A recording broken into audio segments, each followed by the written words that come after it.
Dream big, but respect reality. Aligned the motivation that I was just gonna conquer the world at 20 years old. And bro, life kicked in. It's just like communication. It's a skill that works for everything. You're motivated, you're hungry, you wanna do all these things, you have so many goals. It's more of a mindset thing. If you're around people that have bigger dreams, bigger cities, You know how to put pieces to the puzzle together, and people like that. disconnecting, not being plugged into anything and letting my mind roam.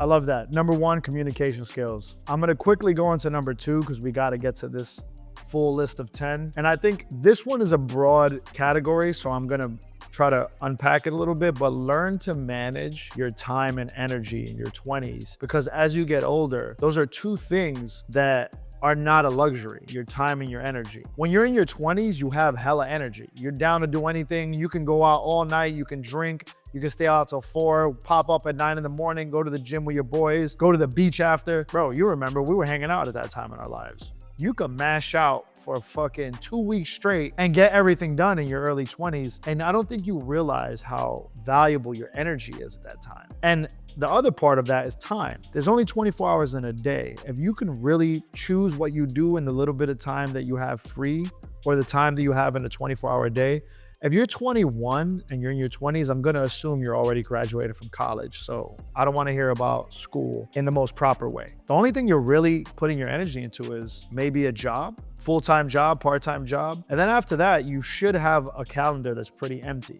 We'll get into it later how you can avoid distractions. And Rich and I talked about what you should not do in your 20s that could fuck up this top 10 list of a skill set. But I think managing your day is important. And that leads me to a rule that I've always worked off of. I kind of always had it in the back of my mind. I never gave it a proper label, but I am doing it for this show, is the 7-7-7 rule, which is I split my day up into 7-hour blocks. It allows me to manage the day in a way that is like, I can conquer each 7-hour block, and that'll allow me to do all the things that I think are important in a 24-hour day. Now, I know our listeners are watching, or our listeners are listening on our podcast thinking, Justin definitely failed 8th grade twice because that's only 21 hours.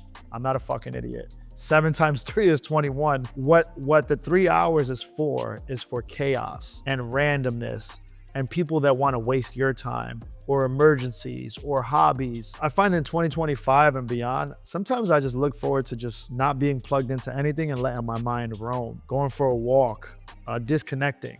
I think the 3 hours in the 7-7-7, the 3 hours that are free, that's for miscellaneous. That's for a question mark. The other 7 go to 7 hours for sleep. I think you could do it with less when you're in your 20s, but you definitely want to at least be in bed for a max amount of 7 hours. And every hour you save that's not part of the 7 for sleeping can go into the other 2 7s. The second 7 is for employment, making money. And if you're not making money, you should dedicate that 7 to a hard skill. Rich, I'm sure you're gonna get some skills that saved your career early when you actually learned hard skills that you can learn that can make you employable. I don't know if you have any off top you want to share that you learned early in your career that helped you earn money. Man, for me, the ability to problem solve is absolutely the number one driving factor when you think about hard skills and soft skills. I think being able to unpack and dissect complex problems into micro tasks or just smaller initiatives makes a big problem a lot less prudent. You're able to sort of be that reliable person that people can count on when it comes to, assigning you a tough project. I think people get compensated handsomely for solving complex issues. That's sort of like how you identify your superpower and how you become that one of one. It's like, all right, what makes this person unique? Well, they can solve complex issues. Well, guess what? We need that guy on our team. And that's what most companies are looking for. That's a hard skill, right? And we could probably get into later, how do you get better at problem solving? But being ready, willing, and able and useful enough to solve problems is important. So going back to the 7-7-7 rule, 7 hours for sleep, 7 hours to either making money, which is going to help fund your lifestyle so you're not a broke boy. But the other 7 should be dedicated to developing a skill and learning a trait or something that can make you more of a lethal weapon moving forward. So The 777 rule is a way for you to look at the 24 hours of a day and know, okay, if I'm not doing one of these two things, the third one is sleeping. It's mandatory. If I'm not doing one of these two things, which is developing a skill or earning money to fund my skill development, then I'm not managing my day well. So recap for the top 3 we have so far is number 1 is communication skills. Number 2 is learn to manage your time and energy. And you can do that with the 777 rule. And then number 3, Rich, you touched on it, which is problem solving. And I love problem solving as number 3 because it's just like communication. It's a skill that works for everything. Who doesn't like to be around a person that can solve problems? Everyone, man. Everyone loves the problem solver when they have them around. If you can grab a box of IKEA furniture and build it in 2 hours, like everyone wants that friend that can come over and help them build IKEA furniture. If you know how to, follow a lot of different instructions and put 1,000 pieces together, like you're a problem solver, bro. You know how to put pieces to the puzzle together, and people like that. Problem solver, definitely one of my favorites. Rich, I want to go into a different direction because I feel like these 3 could fall into the category of, yeah, I already know that. I can find these anywhere. One that I thought was really good, and I'm not even sure if it's a skill, but I want to put it into this list as a skill. Number 4, which was big for me, and I know it was big for you as well, is you have to escape your small town mentality. I don't know the best way to say it, but I found that once I kind of graduated from high school and started spending more time with the friends I made in college, my whole way of looking at the world elevated. That's not to say anything bad about the people I went to high school with. High school was more of a, if I was born here or my mom lives here, this is what I'm already exposed to. So it's more by circumstance you have a lot of friends. But when you go to college or when you surround yourself with other people that are doing different things that are more in line with what you're curious about or the skills that you're developing, I find that flock you gain from flocking and doing shit that's more in line with stuff that makes you money and you're outside and you're trying to conquer some sort of big picture goal. I find that small town energy kind of goes away because you're around people that are dreaming bigger and living bigger. I don't think you have to necessarily leave where you're from in 2025 in your early 20s if your money's not there, but either move to a bigger city or find a way to get to a bigger city because you're going to find people that have common interest in those places. So no knock on small towns.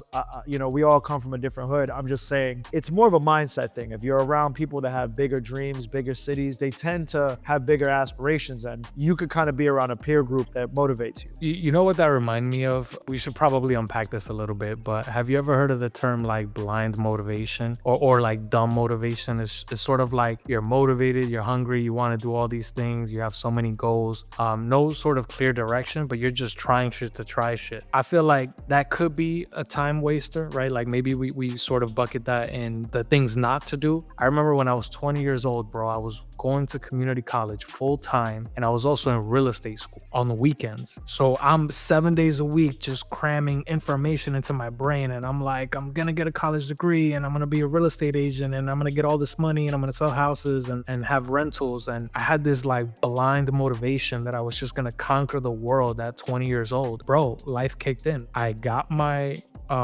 real estate license, and then they were like, okay, you have to pay $1,500 in fees, right? Because you have to sign up for all these associations. Oh, and by the way, you're not gonna make money for the first 6 months because we're not gonna give you a desk and we're not going to give you the best houses to sell. So it's just you learning the game. And I'm like, well, wait a minute. I don't have $1,500 and I can't stay idle for 6 months without bringing in income. I have expenses. I quickly spent 6 months of my life getting my real estate license for absolutely no reason. I never sold a house. I never got a rental. I never even stepped foot in a real estate agency to be hired. I just had the license and did nothing with it. So this idea of like blind motivation can be a waste of time as well. Almost feels like it's in the category of manage your expectations and manage your energy. You do have blind motivation when you're young. And listen, I'm a dreamer. Rich is a dreamer. So I'm never going to stop somebody from wanting to be great. But I think there is, I don't know how to say it without stealing a young person of what their big dream is, but there is, I got it. Number 5 is reality is king. Manage your energy, manage your motivation. And if blind motivation is something that we don't want to take away from a younger person, but there is something about being rooted in reality that came with that moment at the real estate when you were doing real estate. Well, when you were learning to get finessed by the system of real estate, that you had to pay for more certifications. I didn't even know that story. So you telling me throughout the whole process, you didn't know any of that? I just think I was so eager to start and take action that I completely skipped steps in my research. I just thought getting real estate license equals selling a house equals getting a lot of money. Like that's how my brain worked at the time Yeah. when I was in my 20s. Like I try to be simple about it. It's like, nah, bro, it's not that simple. You actually have to sign up to a bunch of associations. You have to get hired. You have to sort of sit idle and go through listings and try to get jobs. And it was very competitive when I was going after the license at the time. What do you think the skill is in there though? Because there is a lesson learned from that, but what would you say the skill is to master given that situation you went through? Yeah, like you said, bro. Do your research, manage your energy, be sort of intentional about what you want. You can't be so naive to think I'm going to sell houses and make a lot of money. Like, bro, that is so naive to think that you, out of all people, just go into this field and just be great at it. You know what I mean? Like, it's gonna take work. You have to do your research. You have to understand what the job entails. You have to understand all the little details of obtaining a license and what it means to be a successful real estate agent. I literally did none of that research, bro. I was just like, I'm gonna get my license, I'm gonna sell houses, and I'm gonna be a millionaire. And I feel like that was so naive of me in my 20s to think that that's how that worked. I got it. Number 5, dream big, but respect reality. And I think that's something that will allow a young person to move to a big city, do the things that we're saying to do. But also, if you got no motherfucking money in your pocket and you end up in LA, you're just gonna be homeless. You're just gonna be another dude under the bridge. So make your decisions, dream big. You definitely wanna dream big. Dream that you will be the exception. Rich and I are never gonna hate on anybody who dreams big, but a lot of your decisions have to be rooted in reality. So that blind motivation is cool, but make sure it's connected to something real. Rich, real quick recap for those following along. We're doing 10 must-have skills in your 20s. Rich and I are in our late 30s, so this is us kind of going in a time machine and seeing ourselves at 20 years old and being like, yo, stop doing that, focus more on this, because this is going to pay 100 times when you're in your 30s. And I can't lie, a lot of this stuff when I was putting this list together, I developed in my early 30s, mid 30s. And at 39, I feel blessed that I was able to apply them. So it's not too late for anybody, even if you're in your 30s. But I want to recap from number 1, communication skills. That's number 1. Number 2, learn to manage your time. Apply the 7-7-7 rule. What's the 7-7-7 rule? 7 hours for sleep, 7 hours for making money, 7 hours for developing a skill, a trait, following your curiosity, just getting lost in something that you're passionate about. And the other 3 hours are for life's distractions, excuses, hobbies, or just, disconnected for a little bit. Number 3, problem solving. It's easily the most desired skill set from 10 years old all the way to 90 years old. If you could solve people's problems, you will always be useful. Useful to employers, useful to your neighbors, everybody. Number 4, escape the small town mentality. We're not shitting on our friends that we went to high school and college with. We're just saying, if you found something in your life that piques your curiosity and motivates you, maybe you should get around people that are doing that already. And they might be in bigger cities, they might be in bigger towns. It's not always gonna be back home or with your family. Number 5, dream big, but root your decisions in reality. That's the blind motivation one. The rich, I didn't know this shit. You were a real estate agent. I mean, how much is the house going for in Bergen County? Yeah.